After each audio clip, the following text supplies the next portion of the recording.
जिन लोगों का थायराइड का फंक्शन कम हो जाता है या हाइपोथायराइडिज्म हो जाती है, उनके अक्सर सवाल ये होता है कि ये मसला हमें क्यों हो गया। अब ये सवाल जौन सा है इसका जवाब आसान नहीं, क्योंकि इसकी बहुत सारी किस्में हैं और मेरी कोशिश होगी कि मैं मोटी सी बातें उनके बारे में बता सकूं, बहुत मैं टेक्निकल डिटेल में ना जाऊं और आपको पता चल जाए कि जो हाइपोथायराइडिज्म है वो आपको क्यों हो गया। हमारा मिशन और दुआ है मुकम्मल ज़िंदगी तमाम इंसानों के लिए। इंशाअल्लाह जिस्मानी और ज़हनी सेहत से रिलेटेड वीडियोस हम आप तक लाते रहेंगे। चैनल को सब्सक्राइब कीजिए ताकि ये इल्म आप तक पहुंच सके। तो नंबर 1, हाइपोथायराइडिज्म को दो तीन हिस्सों में डिवाइड किया जा सकता है। एक तो वो जो थायराइड के किसी अपनी बीमारी से हो जाए और यहाँ पे कोई प्रॉब्लम हो और उसकी वजह से थायराइड कम हो जाए। दूसरा ये है कि पिट्यूटरी नाम का एक ग्लैंड होता है दिमाग के, पिट्यूटरी ग्लैंड, वो ब्रेन में होता है, वहाँ से TSH नाम का हार्मोन निकलता है, उसका प्रॉब्लम हो जाए, सेकेंडरी हाइपोथायराइडिज्म कहलाता है।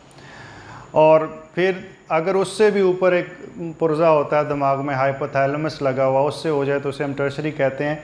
बट थोड़ी देर के लिए आप ये जो टेक्निकल ब्रेन वाले मुश्किल फैसले हैं इनको छोड़ देते हैं, ये हम डॉक्टरों पे छोड़ देते हैं। लेकिन जो ये सिर्फ थायराइड की वजह से जो मोटी सी कॉजेज़ हैं उन पे थोड़ा सा गौर कर लेते हैं। तो टाइप्स मैंने बताया, प्राइमरी जिस पे हम गौर करने लगे हैं, और सेकेंडरी और टर्शरी जो सी है वो ब्रेन के अंदर होती है उसका प्रॉब्लम। उसके अंदर हमें फिर अगर खुदा ना खास्ता ये हो तो हमें ब्रेन का MRI करवाना पड़ता है। ब्रेन के कोई ट्यूमर्स हो जाएं, ब्रेन की इन्फेक्शन हो जाए, ब्रेन की कोई सर्जरी हो जाए, उसमें कोई चोट लगी हो, तो उसके बाद भी ब्रेन के ज़रिए जो लीकेज हो रही होती है, जो बुनियादी हार्मोन निकल रहा होता है वो नहीं निकलता और उससे थायराइड कम हो जाता है। उसे हम सेकेंडरी या टर्शरी कह सकते हैं। अच्छा जी, प्राइमरी हाइपोथायराइडिज्म जो सा है, जो गर्दन में मौजूद ग्लैंड है उसकी ख़राबी की वजह से होता है। उसकी नंबर 1 कॉज एंडेमिक एरियाज़ में जहाँ पे आयोडीन की कमी है वो आयोडीन डेफिशिएंसी ही है। इसीलिए नमक के अंदर आयोडीन डाला जाता है ताकि ये ठीक हो। गाइटर हो सकता है हो सकता है ना हो। दूसरी चीज़ जो एक मशहूर है वो है ऑटो इम्यूनिटी की वजह से एक मसला होता है जिसको हम हाशिमोटो डिज़ीज़ कहते हैं। हाशिमोटो एक अजीब सा है, आप इसे हाशमी से याद कर लें, आप इसे कुछ मिलते जुलता अपने जहन में कर लें। इसमें होता ये है कि जो थायराइड हार्मोन है उसके ख़िलाफ़ हमारा ही जिस्म एक एंटीबॉडीज़ पैदा करना शुरू कर देता। वो एंटीबॉडीज़ जब पैदा होती हैं तो वो जाके थायराइड हार्मोन के अंदर अटैक करती हैं और उसकी वजह से थोड़ी देर के लिए थायराइड हार्मोन उल्टा बढ़ जाते हैं और उसे हम थायरोटॉक्सिकोसिस भी कहते हैं, लेकिन उसे भूल जाइए। अल्टीमेटली थायराइड का फंक्शन डिप कर जाता। तो जिन लोगों के जिस्म में उनके अपने जिस्म के ख़िलाफ़ एंटीबॉडीज़ बनाने के लिए टेंडेंसी मौजूद है, जैसे कि बहुत सारी ऑटोइम्यून डिजीज़ में होती है, तो उनके अंदर ये वाला प्रॉब्लम काफ़ी होता है। इसके अंदर जिस्म में कुछ एंटीबॉडीज़ मिल सकती हैं जिसका मैं वीडियो के अगले हिस्से में ज़िक्र इंशाल्लाह करूँगा। नंबर 3, फिर कुछ ऐसा थायराइड का प्रॉब्लम हो सकता है जिसके अंदर वायरल इन्फेक्शन हो, जैसे कोई भी वायरल इन्फेक्शन हो जाए जिस्म के अंदर, और उसको अंग्रेज़ी में मुश्किल सा नाम हम देते हैं डी क्वेरवेन। आप इसको नाम चाहे ना याद करें, आप इसे इस तरह याद कर लीजिए कि वायरल इन्फेक्शन की वजह से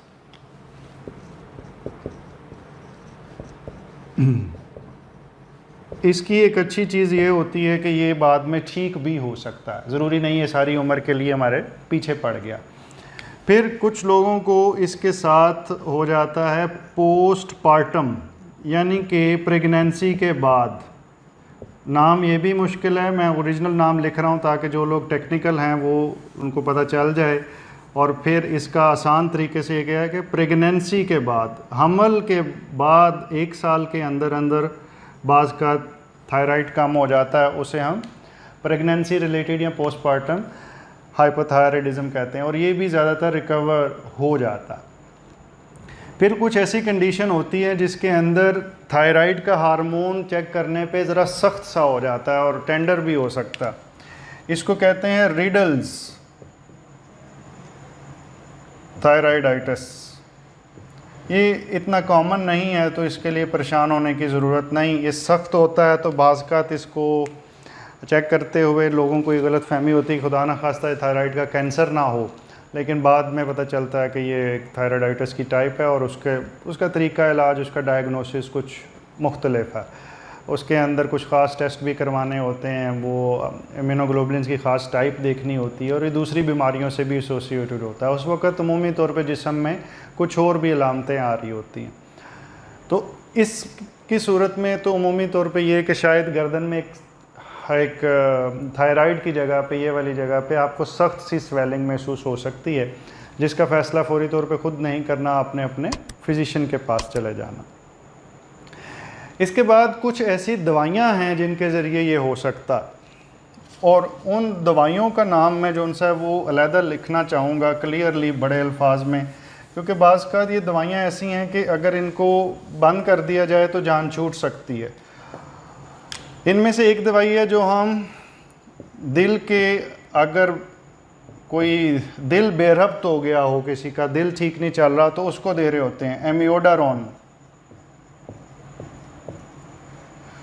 और ये क्वाड्रोन के नाम से भी आती है, दिल के मरीज़ों को मिल रही होती है, जो जिनको ये कभी खानी पड़ी है उनको इसका नाम याद होगा, क्वाड्रोन के नाम से भी। और दूसरी है लिथियम, और लिथियम जो सा है वो साइकेट्रिक पेशेंट्स को जिनके नफ्सियाती प्रॉब्लम चल रहे हैं उनको दी जा रही होती है, और ये न्यूरोलिथ के नाम से भी है, और बहुत सारे इसके नाम हैं।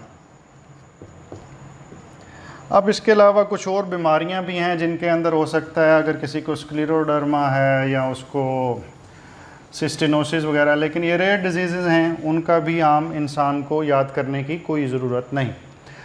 अब इतनी सारी जो से डायग्नोसिस हैं उनमें से कैसे पता चले कि हमें कौन सा है, तो उसके लिए सबसे पहले तो ये है कि पहले डायग्नोज करें कि हाइपोथायराइडिज्म में टेस्ट में क्या ख़राबी आएगी। T3, T4 ये हाइपोथायराइडिज्म में लो होगा, लेकिन TSH का टेस्ट हाई होगा। अब ये टिपिकल पिक्चर है।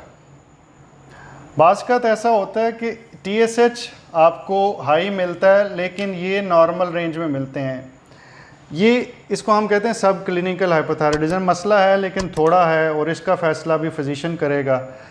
और बाज़ ये प्रॉब्लम तब भी होता है जब हम इसको ट्रीट कर रहे होते हैं और अभी मुकम्मल ट्रीटमेंट से मुकम्मल चीज़ें ठीक नहीं हुई होती, तो अभी ठीक हो रही होती हैं, उस दौरान में भी ये पिक्चर बन सकती है कि TSH नाम का टेस्ट जो उनसे वो ज़्यादा हो।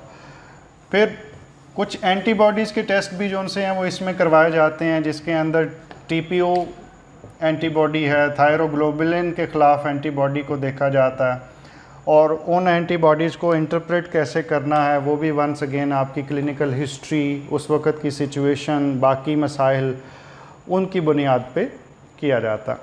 तो लोकलाइज जो उनसे थायराइड का अल्ट्रासाउंड भी किया जा सकता है, फिर थायराइड का स्कैन भी किया जाता है कुछ कंडीशंस के अंदर, और ख़ास तौर पे जब थायराइड हार्मोन बढ़ रहा हो तब थायराइड स्कैन टिपिकली ज़्यादा किया जाता है। थायराइड के अंदर जो नोड्यूल आ जाता है उसमें इन इमेजिंग का और भी इम्पॉर्टेंट रोल है, लेकिन वो आज की वीडियो का फोकस नहीं कि थायराइड नोड्यूल के साथ क्या करना।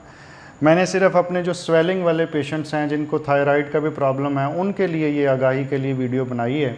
और अगर आप लोगों को थायराइड नोड्यूल वगैरह के बारे में भी कन्फ्यूजन है और उसके बारे में आप कुछ जानना चाहते हैं तो आप कमेंट सेक्शन में लिख दीजिए। मेरी टीम जो उनसी है वो फिर मुझे सजेस्ट कर देती है कि लोगों की तरफ से ये ज़्यादा रिक्वेस्ट है, तो फिर इंशाल्लाह वक्त मिलते ही मैं उस पर वीडियो बना दूँ।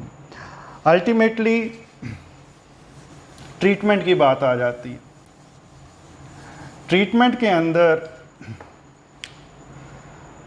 थायरोक्सिन दवाई दी जाती है। अब थायरोक्सिन दवाई बड़ों के अंदर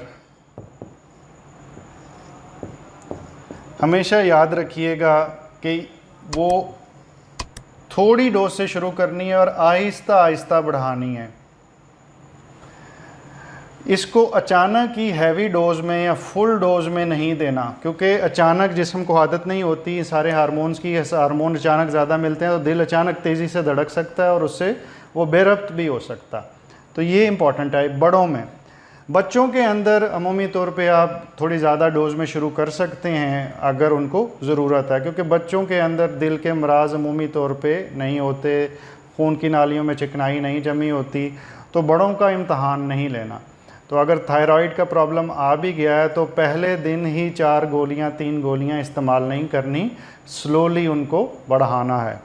जो बहुत छोटे बच्चे होते हैं, और कुछ मुल्कों के अंदर ये कानून है, कानूनन फ़र्ज़ है डॉक्टर पे कि वो पैदा होते ही 24 घंटे के अंदर उनका थायराइड का टेस्ट भी करवाएं, और उसमें TSH करवाया जाता है, ज़रूरत पड़ने पे T3 T4 भी करवाया जाता है, और अगर वो कम हो तो फिर थायरोक्सिन की दवाई दी जाती।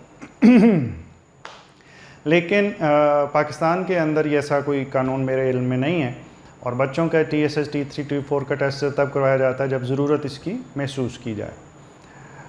और थायराइड की ट्रीटमेंट के बारे में बहुत सारे कन्फ्यूजन्स हैं, और अगर थायराइड की ट्रीटमेंट के मैं ज़्यादा डिटेल में जाऊं तो मुझे डर ये है कि लोग उसको थोड़ी समझ के दवाइयों में रद्दोबदल ना करना शुरू हो जाएं, तो मैं इसकी बहुत डिटेल में नहीं जा रहा।